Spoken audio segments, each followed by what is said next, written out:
তো হ্যালো সকল বন্ধু, কেমন আছো? তো আজকে একটা খুব খুব গুরুত্বপূর্ণ বিষয় নিয়ে আলোচনা করব তোমাদের সাথে। তো যেটা সব থেকে ভাইটাল বিষয়। তো রিসেন্ট ভিডিও আপলোড করলে সব থেকে মানুষের বেশি প্রশ্ন আসে হচ্ছে, দাদা কে জিতলো কম্পিটিশনটাই, কার সেট ভালো বেজেছে, কার রেজাল্ট ভালো। তো তোমাদের আজকে পুরো ডিসকাস করব একটা কম্পিটিশনের রেজাল্ট কিসের উপর ডিপেন্ড করে, আর রেজাল্ট কোন সেট জিতেছে বা কোন সেট হেরেছে সেটা কিসের উপর নির্ভর করে ঠিক হয়।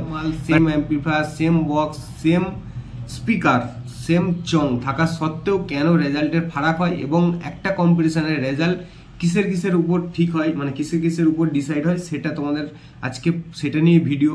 তো ভিডিওটা দেখতে থাকো। এই ভিডিওটা তোমার দেখলে পুরোটার প্রতি একটা সুন্দর ক্লিয়ার আইডিয়া পেয়ে যাবে যে কিভাবে একটা কম্পিটিশনের রেজাল্ট ঠিক হয়, কে জেতে কে হারে সেটা কিসের উপর ভিত্তি করে ঠিক হয়। তো পুরো ভিডিওটা দেখো এবং এনজয় করো।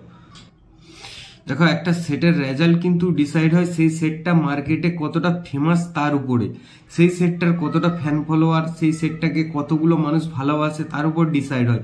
যেমন পাওয়ার মিউজিকের প্রচুর লেভেলের ফ্যান ফলোয়ার, তো সেটটাকে কিন্তু তোমার কম্পিটিশনে হারুক বা জিতুক সেটটাকে কিন্তু হারানো মুশকিল। তো সেইভাবে দেখতে পাবে বেলপাহাড়িতে যখন কম্পিটিশন হয়েছিল পাওয়ার ভার্সেস সার্জেন্টের, সেখানে কিন্তু এখনো পর্যন্ত আজ পর্যন্ত ডিসাইড হয়নি যে কোন সেটটা জিতেছে বা কোন সেটটা হেরেছে। তার কারণ হচ্ছে পাওয়ার সার্জেন্ট দুটোই খুব খুব ফেমাস সেট, দুটোরই ফ্যান ফলোয়ার এই লেভেলে। তো সেখানে তুমি যদি এসে বলো যে পাওয়ার জিতেছে, তো সার্জেন্টের যারা ফ্যান আছে তারা এসে ঝামেলা করবে, আর যদি বলো সার্জেন্ট জিতেছে, পাওয়ারের যারা ফ্যান আছে তারা ঝামেলা করবে। তো আজ পর্যন্ত কেউ বলতে পারেনি যে পাওয়ার জিতেছে নাকি সার্জেন্ট জিতেছে। কেউ বলে পাওয়ার, কেউ বলে সার্জেন্ট। এবার যে ইউটিউবের মালিক, মানে যে ভিডিও আপলোড করেছে, সে হয়তো দেখেছে কোন সেটটা ভালো বেজেছে বা কোন সেটটা খারাপ বেজেছে। এবার সে মাঝে ফাঁকে বলে গালাগালি খেতে যাবে না যে পাওয়ার বেজেছে মানে সার্জেন্টের কাছে গালাগালি খাবে, মানে লেভেলে গালাগালি। তুই ইউটিউবের জানিস, তুই কম্পিটিশন কিছু জানিস না, এরকম ভাবে কমেন্ট আসতে শুরু করবে। তো সে দেখছে না আমি এই সেটের হয়ে বলবো না এই সেটের হয়ে বলবো, ভিডিও আপলোড হয়ে গেছে। তো এবার পাবলিক ডিসাইড করুক কি হবে। আর যদি উত্তরও দেয়, দেখবে এমন একটা উত্তর দেবে না দুটো সেটই ভালো হয়েছে তোমরা হেডফোন লাগিয়ে শোনো, কারণ সে চায় না মাঝের ফাঁকে ঢুকে গিয়ে গালাগালি খেতে। কারণ যে সেটটাকেই ভালো বলুক, গালাগালি কিন্তু তাকে খেতেই হবে। যদি আমাদের বাঁকুড়াতে বলে জয় মা দুর্গার সাথে যদি রক্ষাকালী কম্পিটিশন হয়, দেখবে সেম ঝামেলা হয়। তো এখানে এ বলে যে জয় মা দুর্গা ভালো পেয়েছে, এ বলে রক্ষাকালী ভালো পেয়েছে, কারণ দুটোরই বেশ ভালো রকম ফ্যান ফলোয়ার আছে। তো সেই কারণে দুজনের মধ্যে ঝামেলা লাগে। মেদিনীপুরে দেখবে যদি পাওয়ার ভার্সেস বর্মনের যদি কম্পিটিশন হয়, সেক্ষেত্রেও একটা ঝামেলা লাগে, কারণ দুটো সেটই ভালো রকম একটা ফেমাস। এ বলে এই সেট ভালো হয়েছে, ও বলে ওই সেট ভালো হয়েছে। তো শেষ পর্যন্ত ডিসাইডই করতে পারে না যে কোন সেটটা ভালো হয়েছে। এবার হচ্ছে ব্যাপারটা যে একটা বিরাট নাম করা সেট, বিরাট ফেমাস সেট, তো সেই সেটটা সব জায়গাতে গিয়ে ভালো রেজাল্ট করবে, প্রত্যেকটা ফিল্ডে জিতবে এমনটা হয় না, কখনো হয় না। সেটা যত নাম করা সেটই হোক বা যত ফেমাস সেটই হোক, সব ফিল্ডে গিয়ে জিতে আসবে। পৃথিবীতে এমন কোনো মাইক সেট নেই, এটা আমি দায়িত্ব নিয়ে বলছি, পৃথিবীতে এমন কোনো মাইক সেট নেই যে সব ফিল্ডে জিতে আসবে, এটা হয় না। এবার হয়তো ধরো আমি একটা কোনো সেটকে ভালোবাসি, বা আরেকজন অন্য সেটকে ভালোবাসে, সে জানে যে সেটটা ভালো বাজে, পাওয়ার ভালো বাজে, রক্ষাকালী ভালো বাজে, বা ডেঞ্জার ভালো বাজে, জয়মাদুকে যে সেটা নাই বলো, বা হাজারা ভালো বাজে সে সেটটার ফ্যান। এবার কোনো জায়গায় দেখেছে ভালো বেজেছে, আর কোনো একটা জায়গায় কম্পিটিশন হয়েছে কিন্তু সে সেখানে যেতে পারেনি, মানে সেই ফিল্ডে সেই কম্পিটিশনে উপস্থিত থাকতে পারেনি। এবার সে ইউটিউবে ভিডিওটা গিয়ে দেখছে যে এখানে একটা কম্পিটিশন হচ্ছে, রক্ষাকালীর সাথে তোমার জয়মা দুর্গার সাথে কম্পিটিশন হচ্ছে, বা পাওয়ারের সাথে কম্পিটিশন হচ্ছে। সে জানে যে সেটটা ভালো বাজে, সে তখন কমেন্টে গিয়ে ভিডিওটা দেখার আগে কমেন্ট করে দেবে উইন এই সাউন্ড, উইন এই সাউন্ড। সে দেখেইনি হয়তো ভিডিওটা, সে তো ফিল্ডে তো দূরের কথা যায়নি, সে সেই সেটের ফ্যান, সে জানে ফিল্ডে ভালো বাজে। কিন্তু এটা ধারণা নেই যে সব ফিল্ডে সব সেট সমান বাজে না, আর সব ফিল্ডে গিয়ে একটা ভালো সেট সব সমান রেজাল্ট করবে, সমান জিতে আসবে, এমনটা কখনো হয় না, সেটা যত নাম করা সেটি হোক। তো তোমাদের ভিডিওটা দেখে ভালোভাবে বিচার বুদ্ধি নিয়ে ডিসাইড করা উচিত যে কোন সেটটা ভালো বেজেছে, এবার খারাপ বেজেছে কোন সেটটা। এবার যে ফিল্ডে উপস্থিত ছিল, যে জানে যে এই ফিল্ডে ভালো রেজাল্ট করেনি বা ভালো বাজেনি, তার সাথে ঝামেলা লাগবে। এবার যে ফ্যান আছে কোনো সেটের, সে বলবে না তুমি ভুল বলছো, তুমি কিছুই জানো না কম্পিটিশনে, এই সেটটা ভালো বাজে, আমি জানি রেজাল্ট খুব ভালো করে, ভালো বেজেছে, অথচ সে যায়নি ফিল্ডে। এবার যে প্রকৃতই দেখেছে সে বলবে না আমি গিয়ে দেখেছি সেটটা ভালো বাজেনি এই ফিল্ডে। এবার দুজনের মধ্যে তুমুল ঝামেলা হতে হতে হতে হতে সেটা খিস্তি, গালাগালি, মা বাবা তুলা পর্যন্ত যে পৌঁছে যাবে। তো এটা তোমাদের সবসময় খেয়াল রাখতে হবে যে সব ফিল্ডে সব সেট সমান রেজাল্ট করে না। আর যদি তোমাকে সেই কম্পিটিশনে ডিসাইড করতে হয় কমেন্টে গিয়ে, সেটা তোমাকে গিয়ে ফিল্ডে দেখতে হবে বা তোমাকে হেডফোন লাগিয়ে শুনে বুঝতে হবে যে কোন সেটটা ভালো হয়েছে। মানে সেই সেটের আমি ফ্যান, সেই সেটের প্রতি আবেগ আছে বলেই সবসময় গিয়ে আমি বলবো উইন এই সেট, উইন এই বলে লিখে দেবো প্রথমে আগে। সেই কারণেই হচ্ছে ঝামেলাগুলো প্রথম শুরু হয়। এরপরে আসি ভেতরের দিক, মানে আদতে একটা কম্পিটিশনের রেজাল্ট কিভাবে ঠিক হয়, মানে কোন কোন বিষয়গুলো প্রকৃত একটা রেজাল্ট ঠিক করে মানে বাস্তবের ক্ষেত্রে। প্রথম হচ্ছে সব থেকে বড় যেটা গান চুজ, মানে গানটা কি, কম্পিটিশনের টাইমে আমি কি গান বাজাবো, এবং মিডিলে যে অপারেটর আছে তাকে এসে দেখতে হবে অপোনেন্টে কি গান বাজছে, ওয়েট বাজছে নাকি ফাস্ট বাজছে নাকি ভাইব্রেশন বাজছে, সেটা বুঝে আমাকে আবার এসে গানটাকে চেঞ্জ করতে হবে যে তার সাথে ট্যাক্কা দেওয়ার মতো, যাতে গান সে কি লং বেস বাজাচ্ছে নাকি তোমার কোনো একটা ওয়েট বিট বাজাচ্ছে সেটা বুঝে চেঞ্জ করতে হবে। মানে অপারেটরের একটা গুরুত্বপূর্ণ দায়িত্ব আছে। মানে তুমি একটা নাম করা সেটের অপারেটর মানে যে তুমি যা বাজাবে সেটাই পাবলিক মানে আনন্দ সহকারে নেবে, তুমি চুপচাপ বসে আছো তোমার মেশিনের কাছে, এটা নয়। তোমাকে মাঝখানে এসে দেখতে হবে। আমি দেখেছি কম্পিটিশনে, এবার দেখো তোমরাও দর্শক আমিও দর্শক, তো আমরা কম্পিটিশন দেখতে যে একটা বিষয়ের প্রতি অভিজ্ঞতা হয়ে গেছে যে কি কি বিষয়গুলো হয় অ্যাকচুয়ালি। তো মাঝখানে গিয়ে তোমাকে দাঁড়াতে হবে। তুমি যত বড় অপারেটরে হবে না কেন তোমাকে বুঝতে হবে যে কার দিক থেকে সাউন্ড বেশি ঢুকছে, কার চং কেমন বাজছে, কার ওয়েট কিরকম হচ্ছে, তো সেই অনুযায়ী তোমাকে আবার গিয়ে গান চেঞ্জ করতে হবে। এবং এমনও হয় তুমি সারাদিন খুব ভালো বাজালে, বিকালে যখন মেন কম্পিটিশনের টাইম, যখন পাবলিক আসছে দেখতে, তখন তুমি এমন এমন গান চালাচ্ছ যেটা হচ্ছে কম্পিটিশনের জন্যই নয়, মানে কম্পিটিশন করার মতো গান নয়, তখন কিন্তু সেই সেটটার দুর্নাম হয়ে যাবে। মানে সেই সেটটা তখন পাবলিক একটা নেগেটিভ এফেক্ট পড়বে, অথচ সারাদিন তোমার সেটটা খুব ভালো হয়েছে দারুণ, কিন্তু ওই গান একটা ব্যাপক প্রভাব ফেলে।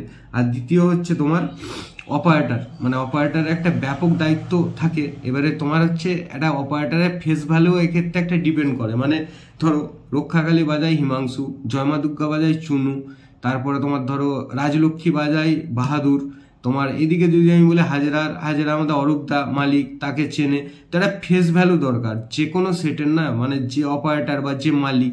আর যেমন পাওয়ার মিউজিকের পীযুষ দা মানে যে মালিক, তার একটা ফেস ভ্যালু, মানে তাকে চেনে, লোকটাকে চেনে, সেই মুখটার একটা ফেস ভ্যালু থাকলে সেটটা পাবলিকের একটা জনপ্রিয়তা পায়। মানে আমি দেখেছি তুমি আজকে বলো রক্ষাকালীর নাম বললেই অপারেটর হিমাংশুর নাম আসে, এবার জয়মা দুর্গা বললেই চুনু ভাইয়ের নাম আসে। এরকম একটা ফেস থাকবে, মানে যাকে তুমি পার্টির ছেলেরা বলো মানে কোলে তুলে নাচাচ্ছে বা জিতার পরে যাক হাত ধরে করছে, মানে এই ধরনের একটা ফেস থাকতে হবে। মালিকই হোক অপারেটরই হোক, সেই সেটটা কিন্তু বেশি পপুলার হয়। তুমি দেখবে যত পপুলার সেট আছে তার একটা কিন্তু ফেস আছে, সেই মুখটাকে দেখে সেই সেটটাকে চেনে। আর দ্বিতীয় কথা হচ্ছে তোমার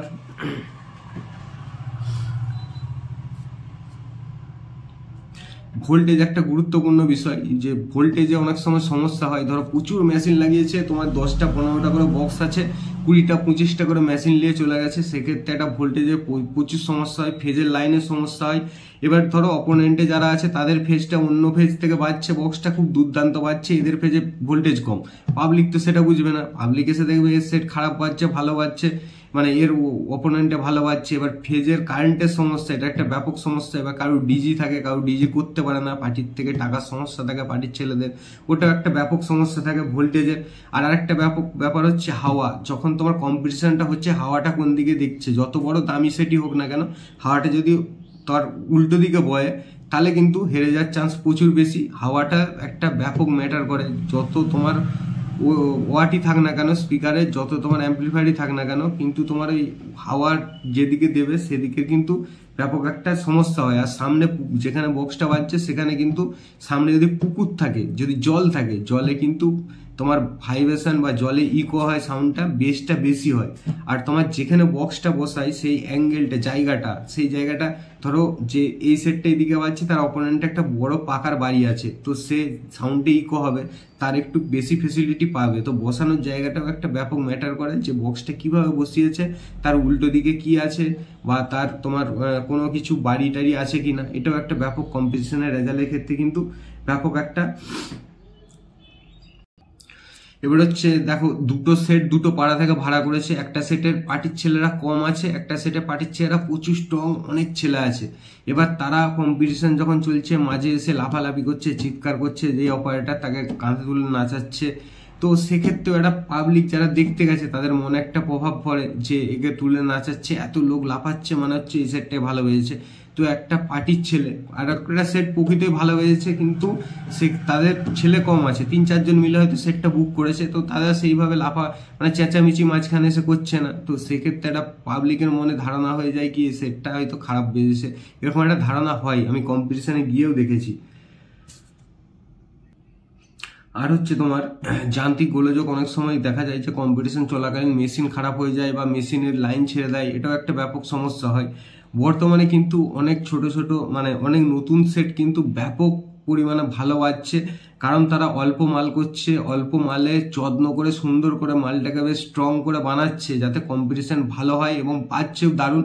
কিন্তু সেই সেটগুলো অতটা নাম করতে পারছে না, তার কারণ হচ্ছে পুরনো যে সমস্ত নাম করা সেট আছে সেগুলো পাবলিকের মনে এতটাই জায়গা করে রেখেছে, এতটাই ভালোবাসার জায়গায় আছে, তো মানুষ যে ধারণা করতে পারছে না এটা নতুন সেট, এটা আর কিরকম বাজবে। কিন্তু আদতে বর্তমানে নতুন কিছু সেট নতুনভাবে তৈরি করছে, অ্যাম্পলিফায়ার মেশিন বলো একদম অল্প 6টা কি 8টা মাল মনের মতো করে বানাচ্ছে, দুর্দান্ত বাজছে। এবার তারাও জায়গা করতে তাদের সমস্যা হচ্ছে পাবলিকের মধ্যে, কিন্তু কিছু কিছু ফিল্ডে দুর্দান্ত রেজাল্ট করে, তবুও তারা মানে পায় না জায়গাটা। সেই কারণটা হচ্ছে ওই পুরনো কিছু নাম করা সেটের কারণে হচ্ছে, হয় সেটা RCF বলো, বাংলা 30 বলো, 6D বলো, সব ক্ষেত্রে সব জায়গাতেই ঘটে, এটা সেম ঘটে। আর তোমার হচ্ছে আর পুরনো যারা সেট আপ আছে তারা তো অলরেডি নাম করে নিয়েছে, তাদের বরঞ্চ একটু যত্নশীল হওয়া উচিত। পাবলিক এত ভালোবাসে এত সেটটার প্রতি, কিন্তু তারা জানে যে আমার খারাপ বাজুক ভালো বাজুক ভাড়া হবে, তো সেক্ষেত্রে তাদের যে সেটই বলো যত একটু যত্নশীল হলে মানে আরো পাবলিকও একটু এনজয় বেশি করতে পারে, আর তোমার একটু মানে সেই জায়গাটা বরাবর ধরে রাখতে পারবে। তো অনেকগুলো বিষয় আর তোমাদের সাথে শেয়ার করার ছিল। তো হ্যালো ফ্রেন্ডস, আজকে একটা ভিডিও বানাচ্ছি। তো ওকে ভাই, সবাই ভালো থেকো, সুস্থ থেকো এবং নিজেদের খেয়াল রেখো, হয়তো ঝড় আসতে পারে খবরে দেখিয়েছে। তো সবাই ভালো থেকো, আবার দেখা হবে অন্য কোনো কম্পিটিশন ভিডিও নিয়ে। তো রিসেন্ট আরও কয়েকটা বড় বড় কম্পিটিশন আছে, তোমাদের সাথে দেখা হবে। তো সবাই ভালো থেকো, বাই, আজকের মতো টাটা।